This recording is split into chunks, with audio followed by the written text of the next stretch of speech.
साथ रखना, ताकत देना और पार्टी को मोबिलाइज करके एक विश्वास दिलाना, ये जो बातें हैं आज बदकिस्मती से महाराष्ट्र में कहीं दिखाई देती नहीं है। और दिन ब दिन रोज हालत खस्ता होते जा रही है, खराब होते जा रही है। तो क्या हम फिर ऐसे रुके रहे? ये अहम सवाल आज मेरे जैसे कई लोग हैं पार्टी में जो बहुत दुविधा में।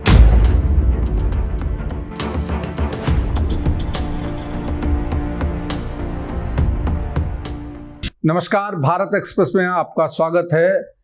महाराष्ट्र में 2 पीढ़ियां कांग्रेस में बिताने वाले अशोक चव्हाण ने अचानक बीजेपी का दामन थाम लिया। आखिर क्या वजह रही कि मोदी लहर में जीतने के बाद भी 2024 में उन्होंने बीजेपी का दामन थामा? हमारे साथ अशोक चव्हाण हैं। अशोक जी, भारत एक्सप्रेस में आपका स्वागत है। क्या ऐसी वजह रही मोदी लहर में जब आप 2014 में चुनाव जीत करके लोकसभा जाते हैं, आपको हराने के लिए हर तरीके की संभव कोशिश उस समय हुई, उसके बावजूद भी आप नांदेड़ लोकसभा सीट जीतते हैं। अचानक 24 में फैसला? देखिए, 2014-2009 ये चुनाव का आज के चुनाव से तुलना नहीं की जा सकती। ये बात तो कि मैं एक कांग्रेस परिवार से जुड़ा हुआ हूँ, कई सालों से कांग्रेसी हूँ। बदलते हुए हालात, कांग्रेस की उम्मीदें रखकर जो भी जनप्रतिनिधि आज महाराष्ट्र में हैं, उनकी अपेक्षाएं आज बड़ी मुश्किल में है, क्योंकि महाराष्ट्र में महाविकास आघाड़ी गठबंधन होते हुए भी कांग्रेस परफॉर्मेंस की अपेक्षा से बहुत दूर है। लोगों को एमएलएज आज के मौजूदा है, वो खुद उनकी जो हालत है वो बड़े संकोच में है। और ऐसे हालात में जब स्टेट में एक लड़ाई की तैयारी जो होनी चाहिए, वो लड़ाई की तैयारी 15-20 दिन में होती नहीं, 7-1.5 साल लग जाता है जब पार्टी के उभर कर लड़ाई की स्थिति में आती है। तो पूरी तैयारियां बिल्कुल नहीं के बराबर है। हमारा खुद का फ्यूचर भी पार्टी से रिलेटेड है। पार्टी जीतेगी तो हमारा फ्यूचर भी सिक्योर रहेगा, पार्टी हारेगी तो हम भी, आप देखें गुजरात में 27 साल से पार्टी पावर के बाहर है। ऐसे स्थिति में वर्कर्स को संभालना, पार्टी को बढ़ाना, चुनौतियों का सामना करना, सत्ता में रहे नहीं रही दूसरी बात है, तो पार्टी को जिंदा रखना, पार्टी की उम्मीदों को, वर्कर्स को साथ रखना, ताकत देना और पार्टी को मोबिलाइज करके एक विश्वास दिलाना, ये जो बातें हैं आज बदकिस्मती से महाराष्ट्र में कहीं दिखाई देती नहीं है। और फिर ऐसे जब स्थिति ऐसी हो और दिन ब दिन रोज हालत खस्ता होते जा रही है, खराब होते जा रही है, तो क्या हम फिर ऐसे रुके रहे?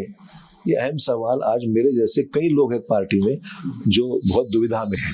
आप सही कह रहे हैं कि पार्टी में जो चुनावी प्रक्रिया है या जीतने के लिए जो संगठनात्मक काम किया जाना चाहिए था, बीजेपी ने 2 साल पहले शुरू कर दिया।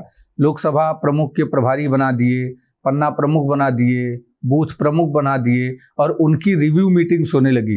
कांग्रेस अभी भी सीट बंटवारे में, महाविकास आघाड़ी में या इससे बात करने में, उसके ऊपर कमेंट पास करने में लगी हुई है। ऐसे है, मैं अभी क्योंकि पार्टी में नहीं हूँ, आज पार्टी के इमीडिएटली 48 घंटों में पार्टी के खिलाफ में बोलना मेरे लिए शोभा नहीं देता, उचित नहीं है कि मैं खुद उसका हिस्सा था 48 घंटे पहले। पर दुख जरूर होता है कि अपॉर्चुनिटी होते हुए, इट्स अ लॉस्ट अपॉर्चुनिटी, कि जब एक उम्मीदों के सामने दिखाई दे रहा था कि कुछ हो सकता है, तो तैयारी पूरी नहीं है, तो लोगों को इतने पूरे स्टेट में कार्यकर्ता लोग, जनप्रतिनिधि, एमपीज, एमएलएज जो भी है, उनका सबका भविष्य जिससे लगा हुआ है ना, तो फ्यूचर ही अगर नहीं है, लीडरशिप ही स्टेट में अगर उसको ठीक से करने में कामयाब नहीं होती है, ना इसमें कोई प्रोसेस चल रहा है, कुछ नहीं हो रहा है, तो क्या करें? एक दूसरा सवाल ये रहा कि अशोक जी, राम मंदिर बन गया और उसके बाद बीजेपी ने 70 ट्रेनें चलाने का फैसला किया महाराष्ट्र भर से, अलग अलग, शायद आपके जिले से भी 1-2 ट्रेनें होकर गुजर रही हैं। लेकिन जो कांग्रेस को यूटिलाइजेशन करना चाहिए था, जैसे राजीव गांधी ने ताला खोला, ये पूरे देश को पता था, लेकिन कांग्रेस कहीं न कहीं एक ट्रैप में अटकती गई और जो लोगों के सेंटीमेंट थे, जो मूड थे, जो लोगों की नब्ज थी, वो पकड़ने में कहीं ना कहीं पीछे रह रही है। देखिए, कांग्रेस की आइडियोलॉजी अलग है। कांग्रेस सबको साथ में लेके जाने की कांग्रेस की भूमिका है, अभी भी है।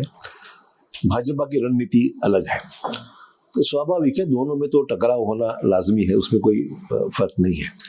पर मैं कहूँगा कि सिर्फ इसी बात पे मामला स्टेट का जो, इसके बावजूद भी कांग्रेस चुनाव जीती ना बीच में, ये इशू के बावजूद भी देश में कांग्रेस चुनाव जीती है, ऐसा नहीं कि नहीं जीती है। पर सवाल उठता है, जब मैं खुद राज्य का मुख्यमंत्री था, राज्य में सबसे ज्यादा सीटें 82 सीट्स मैंने चुनकर लाई थी, तो इशू के बाद में की बात है ये। तो सवाल ये है कि क्या इनिशिएटिव है अपना, क्या विजन अपना है, इस पे काफी निर्भर करता है। तो प्रॉपर लोग अगर हम टीम बनाते हैं तो लोग काम करते हैं। अब आप चूंकि बीजेपी में आ गए हैं, तो मराठवाड़ा में कितनी ताकत आप देखते हैं कि बीजेपी और ज्यादा उभरेगी? क्योंकि नांदेड़ से 2 राज्यसभा के सांसद बन के जा रहे हैं, आप और गोपछड़े, और मुझे याद है या जानकारी मेरी है कि एक ही वार्ड से आप और गोपछड़े दोनों लोग आते हैं। तो इस तरीके की सिचुएशन है। तो खासकर मराठवाड़ा जो बीजेपी के लिए अब तक थोड़ा सा एकदम कमजोर किला था, उसको कितनी ताकत मिलेगी? नहीं, मराठवाड़े में खास करके मेरे जिले में या आसपास में बीजेपी का इतना प्रभाव नहीं था जितना कि लातूर में है, रिजर्व कॉन्स्टिट्यूंसी में है, या फिर आप देखोगे जालना में है। तो मराठवाड़े के कुछ जिलों में भाजपा की ताकत नहीं थी। अब निश्चित तौर पर उन जिलों में भाजपा की ताकत बढ़ाने के लिए हम लोग प्रयास करेंगे, और मुझे पूरा उम्मीद है कि मेरे मेहनत किए बगैर ऑटोमेटिक तो नहीं होने वाला है।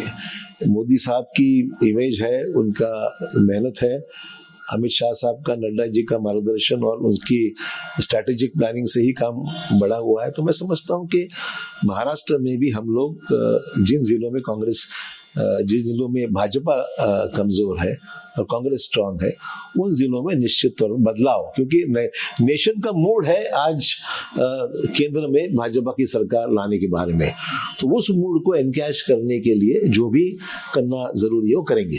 आप जब बीजेपी ज्वाइन किए तो लगातार आपके ऊपर छीटाकशी हो रही है, आप खुद देख रहे होंगे ट्विटर पर या बाइट्स के जरिए, लगातार आपको आदर्श स्कैम की बात की जा रही है, लगातार आपके ऊपर ईडी के गन पॉइंट की बात कही जा रही है। आज देश जानना चाहता है क्या ये चीजें सही है? इसका कोई रेलेवेंस मेरे पॉलिटिकल डिसीजन से इसका कोई रेलेवेंस नहीं है। वैसे तो मेरे ऊपर जो भी तकलीफें हुई है वो तो कांग्रेस के रिजीम में ही फैसले थे कि जिसकी वजह से हमें तकलीफ हुई है, ये तो मानना ही पड़ेगा। जब 14 साल में उससे उसी वक्त मैं रेजिग्नेशन दे सकता था, इस्तीफा दे सकता था, तो मेरी कई कमिटमेंट थी ना, मेरी कई लॉयल्टी थी, इसमें तो नहीं है।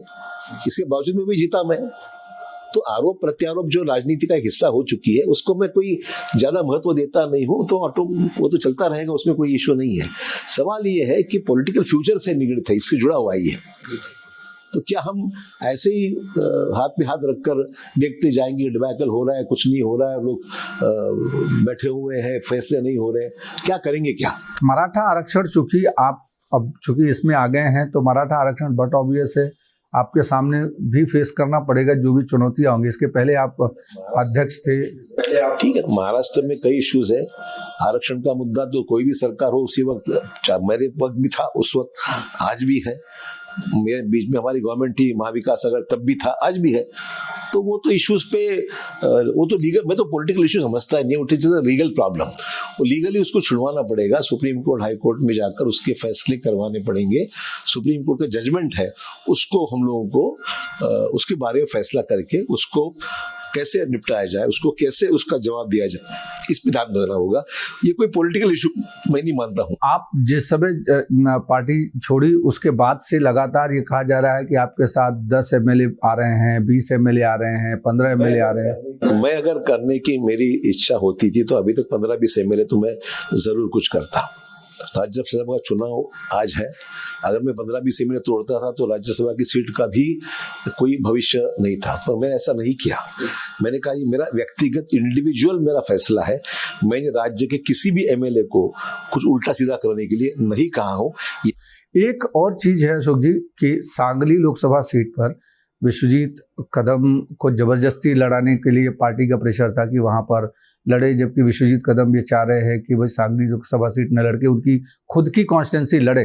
क्या इस तरीके का गन पॉइंट रख करके कांग्रेस के भीतर जबरदस्ती कुछ फैसले ऐसे थोपे जा रहे हैं जहां पर कार्यकर्ता या नेता अपने आप को सहज महसूस नहीं कर रहे? अब देखिए, मैं कांग्रेस में नहीं हूँ, इसमें कांग्रेस में क्या हो रहा है मुझे तो पता नहीं है।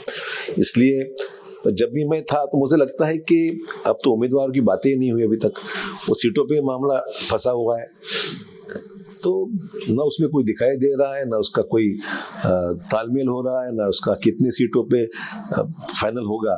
ये बड़ी देर से ड्रैग होते जा रहा है, धीरे धीरे धीरे समय निकलता जा रहा है। ऐसा है कि जितना कम समय में जल्दी कोई फैसला होता है तो उसमें आउटपुट मिलता है। अब महीनों तक बातें होती रहेगी तो फैसला कैसा करेगी? उम्मीद थी पर नहीं हुई। अब महाराष्ट्र में बीजेपी को कितना आंक रहे हैं, क्योंकि पूरे देश भर में जिस तरीके से, देखिए मैं तो बोल रहा हूँ कि एक जनरल सिचुएशन में बहुत बदलाव आया है, और जिस तरीके से प्राइम मिनिस्टर की नेशनल इमेज आज बनी है उससे तो निश्चित भाजपा के जितनी भी आज की संभावना है उससे बढ़ गई है संभावना। एक विनिंग पोजीशन और अच्छी नंबर्स में आने की संभावना ज़्यादा है। सीटों के बारे में इतने इमीडिएटली मैं कुछ नहीं बयान कर पाऊंगा, मैं कोई इसमें अभी 2 दिन हुए या 48 घंटे में मैं कोई बयान कर सकूं इस स्थिति में नहीं हूँ, पर निश्चित तौर पर स्थिति मजबूत है। एक आखिरी सवाल यह है कि विचारधारा को ट्रांसफर करने की बात चूंकि आपको लेकर जरूर होगी, क्योंकि एक लंबा इतिहास रहा कांग्रेस के साथ, अचानक पूरी विचारधारा को चेंज करके और बीजेपी की आइडियोलॉजी तक लाना कितना चुनौती मानते हैं आप? निश्चित एक बड़ा चैलेंज है मेरे लिए खुद के लिए। जैसे आपने सही कहा कि मैं एक आइडियोलॉजी से दूसरी आइडियोलॉजी में स्विच ओवर मैं समझता हूँ इस बात पे पहुंचने के लिए वक्त लगेगा। चाहे पहले तो अहम पॉलिटिकल इशू है तो पॉलिटिकल लड़ाई पहले करेंगे, और धीरे धीरे फिर कौन सा चीज़ अपनाने में पॉसिबल है, कौन सी चीज़ों में दिक्कतें हैं, तो वो मैं समझता हूँ कि वो पार्टी में समझ जाएगी कि मेरा बैकग्राउंड ध्यान में रखते हुए पार्टी की नेतृत्व भी समझ जाएगा मैं क्या किस हद तक क्या कर सकता हूँ।